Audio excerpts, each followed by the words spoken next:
Hi, I heard from Laura that the recipe for jelly cake is needed, so I've decided I'm gonna get you jellies, which I used. These are primary colors. I usually buy it like this, so red, blue and yellow, different flavors as well. But this allows you to mix them in between one another to get different colors. So these two gonna give you purple, these two gonna give you orange, and these two blue, green, and these two gonna give you orange. And then we've got two crystal clear ones, colorless, to expose whatever you put in your cake, which could be fruit, flowers or leaves such as mint or basilicum, or what else? Whatever is edible, basically.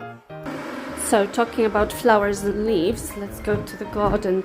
Right now, what you can find is, let me pause it, these ones. These look pretty cool in jelly cake. Also lavender leaves, the very fresh ones, the very tip ones. They also give very distinctive flavor, but you have to be very careful and add just a little bit. Then you can of course try with melissa and mint. You can try also with rosemary, but the leaves are pretty hard, so it's not easy to chew, and you don't want to chew in your jelly cake. But the flowers are started, what do you call it in English? Sprouting. Flowers taste pretty good. Basically, whatever is available, I use.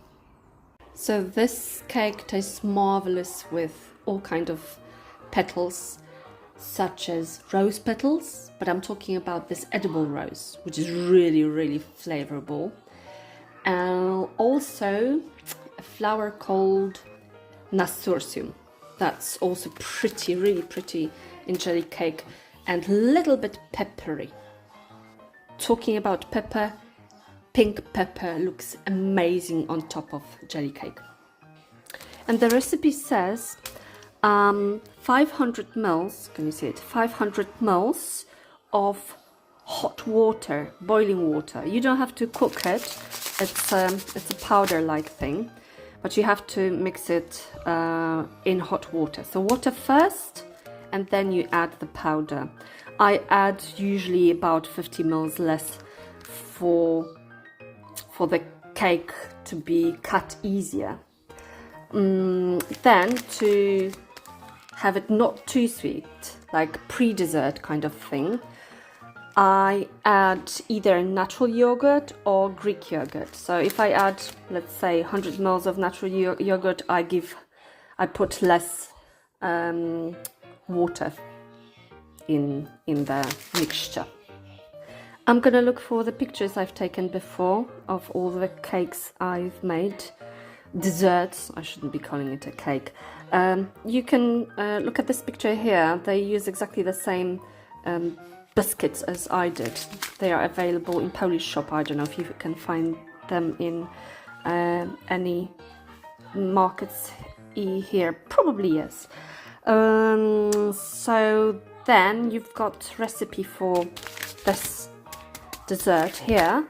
So I'm pretty sure you are familiar with the option on your phone that you can translate signs and texts. You just press text on your phone to translate, and you can just point on it and it's going to translate to you.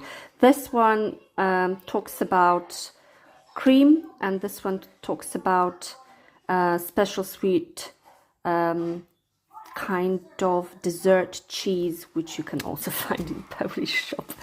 If you want to get more tips and directions, you can ask me. I'm going to tell you what it's all about. I personally use mascarpone cheese because it's not sweet, and I don't like the dessert being too sweet.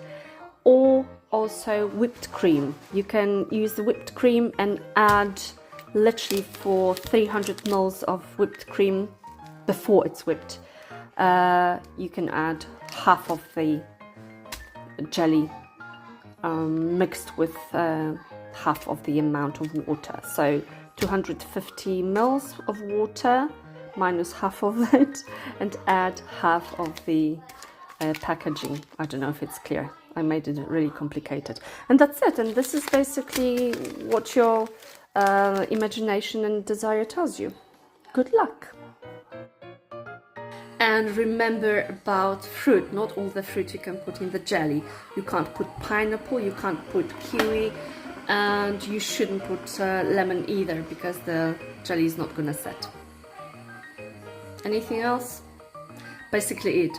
What I did in that other cake, I combined the fruit, which would go with the same color of the jelly. So red jelly would go with strawberries and raspberries, blue with blueberries, yellow with what did I put there? Banana and peaches.